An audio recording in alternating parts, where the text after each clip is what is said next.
कक्षा 10वीं की स्टूडेंट फाइनली आपका वैसे हिंदी का त्रैमासिक परीक्षा 2025-26 का पेपर लेके आ चुके हैं।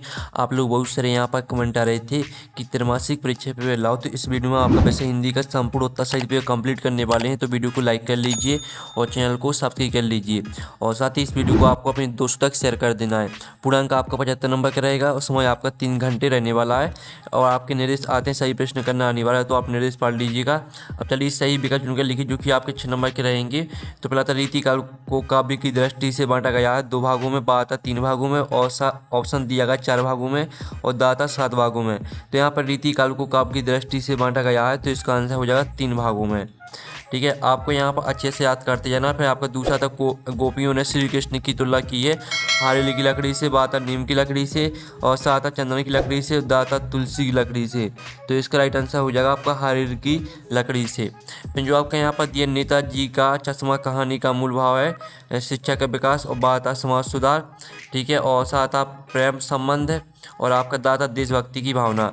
तो जो आपका यहाँ पर दिया गया नेताजी का चश्मा कहानी का मूल भाव है, तो इसका आंसर आपका देशभक्ति की भावना हो जाएगा।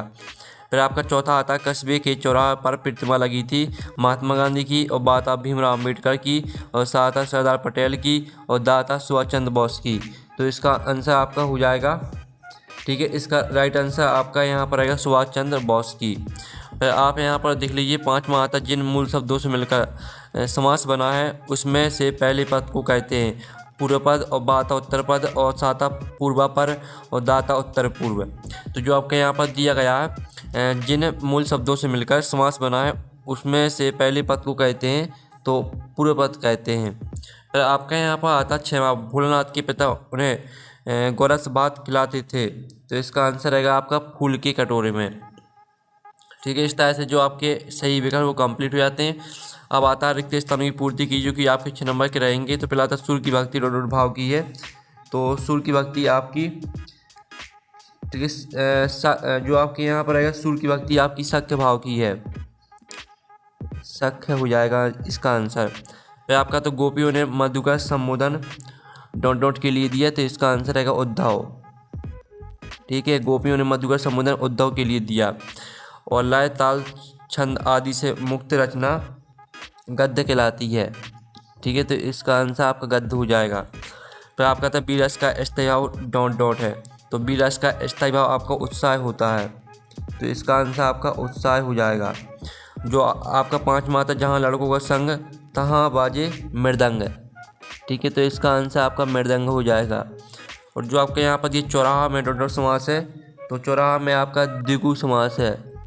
ठीक है, द्विगु समास है, समास पहले से लिखा द्विगु, आपको इसका आंसर हो जाएगा। इस तरह से आपके रिक्वेशन कंप्लीट हो जाते हैं।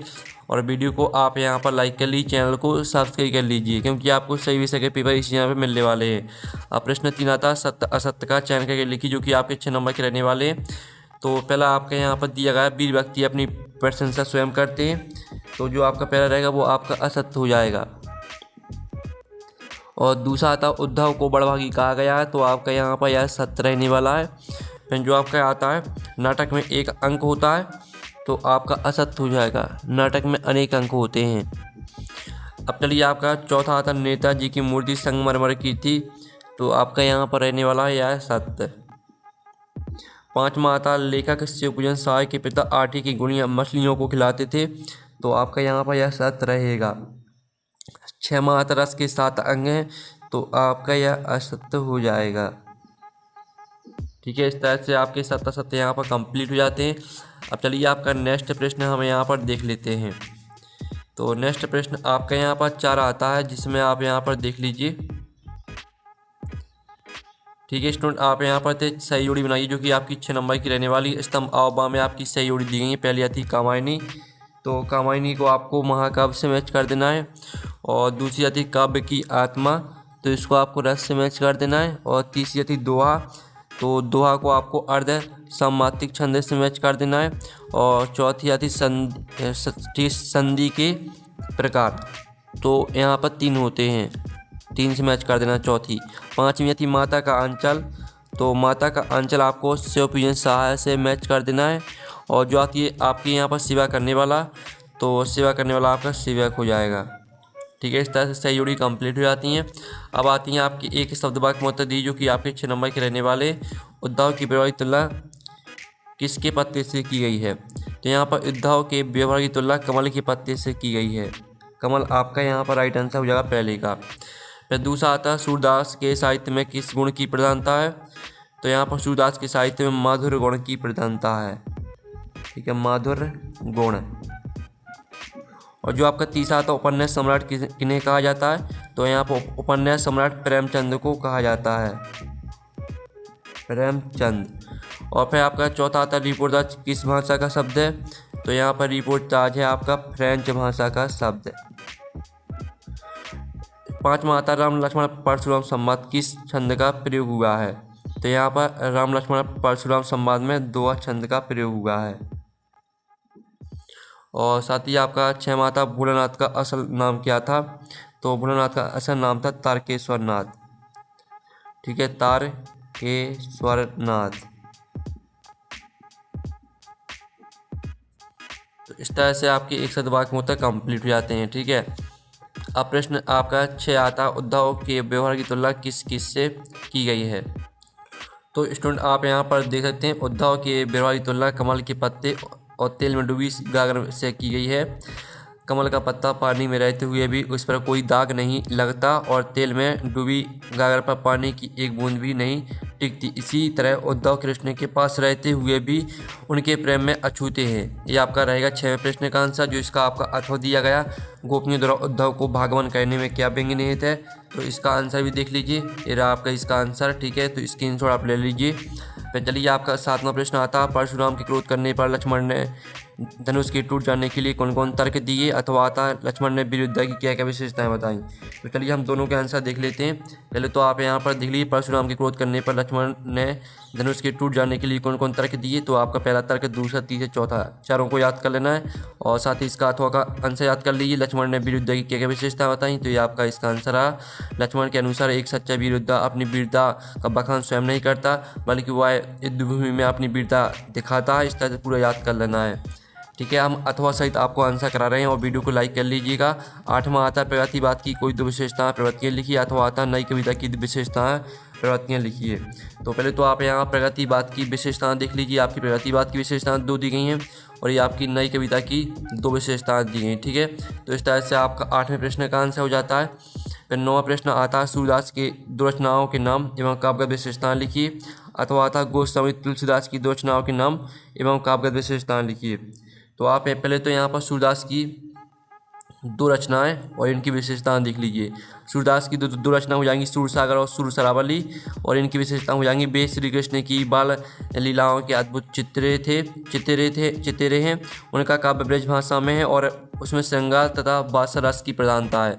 और साथ ही आप यहाँ पर गोस्वामी तुलसीदास की 2 रचना देख लीजिए, रामचरितमानस और बिना पत्ती का, और इनकी काव्यगत विशेषताएं देख लीजिए। ठीक है, इस तरह से आपका हो जाता आंसर कंप्लीट। ठीक है, अब चलिए आपका 10वां आता चौपाई छंद की परिभाषा उदाहरण से लिखिए। अथवा आता अतिशयोक्ति अलंकार की परिभाषा उदाहरण से लिखिए। तो चलिए हम दोनों के आंसर देख लेते हैं। पहले तो आप यहाँ पर चौपाई छंद की जो परिभाषा है वो आप यहाँ पर देख लीजिए। चौपाई एक सममात्रिक छंद है। इसके प्रत्येक चरण में 16 मात्रा होती है और अंत में 2 गुरु या 2 लघु वर्ण होते हैं। साथ ही इसका उदाहरण भी देख लीजिए।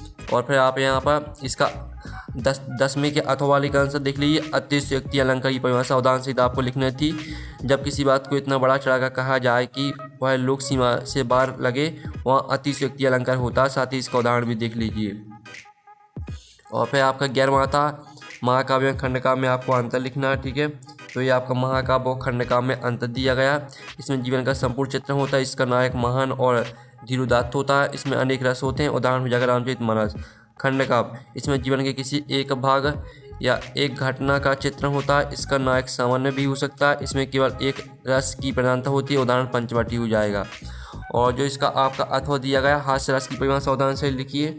तो ये आपकी हास्य रस की परिभाषा देख लीजिए।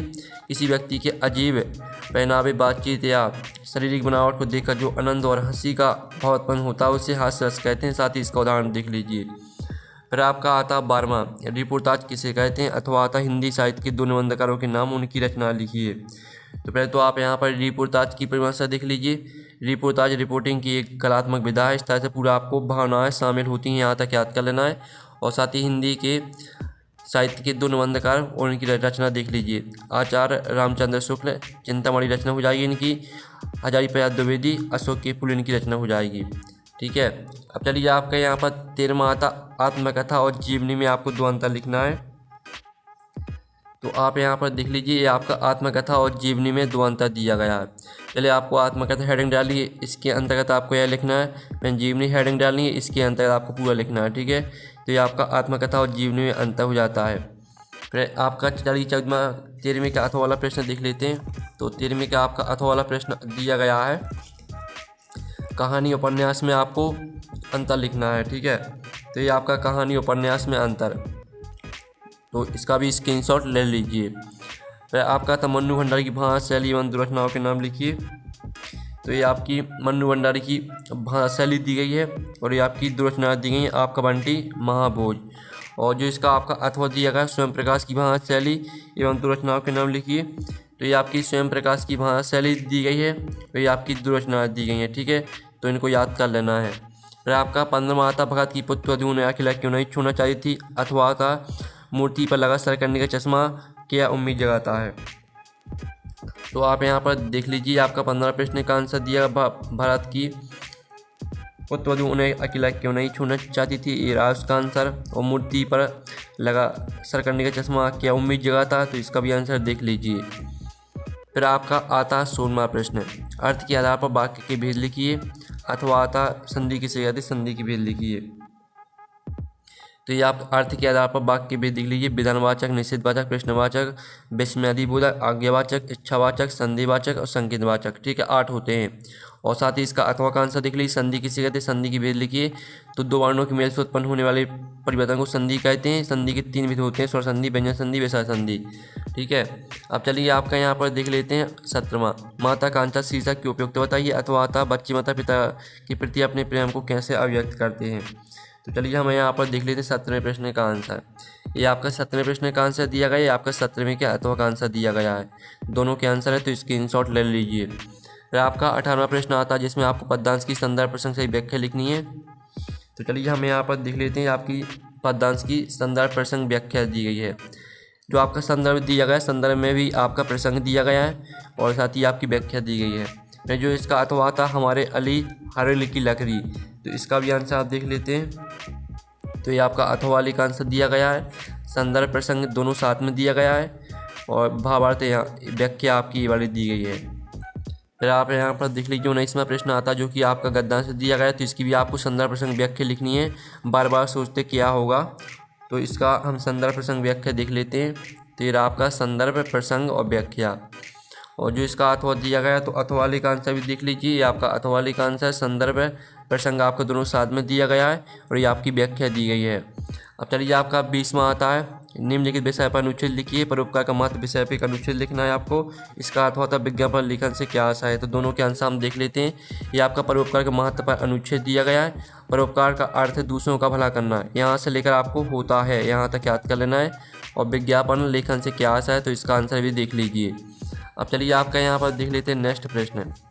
तो प्रश्न आपका आता है 21वां, जो कि आपका काव्यांश दिया गया है। गगन गगन तेरे स्पेरा, पवन पवन तेरा बल गहरा, इसके 3 प्रश्न आते हैं। और इस गद्यांश दिया गया है इसमें अथवा में, तो इसके भी 3 प्रश्न आते हैं। तो चलिए इनके आंसर दिखा देते हैं आपको। तो आप यहाँ पर देख लीजिए, ये आपके पद्यांश के प्रश्न, तीनों प्रश्न के आंसर, पहले का, दूसरे का और तीसरे वाले का आंसर। और फिर आप यहाँ पर देख लीजिए अथवा वाले का आंसर, जो कि आपका गद्यांश दिया गया था। पहले वाले का आंसर, दूसरे वाले का आंसर और तीसरे वाले का आंसर। फिर आप यहाँ पर देख लीजिए जो आपका 22वां प्रश्न दिया, विद्यालय के प्राचार्य को शाला शुल्क से मुक्ति हेतु आवेदन पत्र लिखना है आपको। तो ये आपका आवेदन पत्र है, 22वां प्रश्न का आंसर। और जो इसका अथवा दिया गया, तो अथवा वाले का आंसर भी आप यहाँ पर देख लीजिए, आपका 22वें के अथवा वाले का आंसर है। और 23वें प्रश्न में आपको निबंध लिखना है। तो ये आपका विद्यार्थी जीवन में अनुशासन का महत्व, इन सभी हेडिंग को आपको याद करना है। और जो इसका पूरा विवरण है, पूरा विवरण भी आपको याद करना है। तो इस तरह से आपका जो पेपर है वो कंप्लीट हो जाता है। वीडियो को लाइक कर लीजिए, चैनल को सब्सक्राइब कर लीजिए। साथ ही आपको अच्छा 10वीं के सभी विषय के पेपर इस चैनल में मिलने वाले त्रैमासिक परीक्षा की। तो हम नेक्स्ट वीडियो में लेते। Thanks for watching.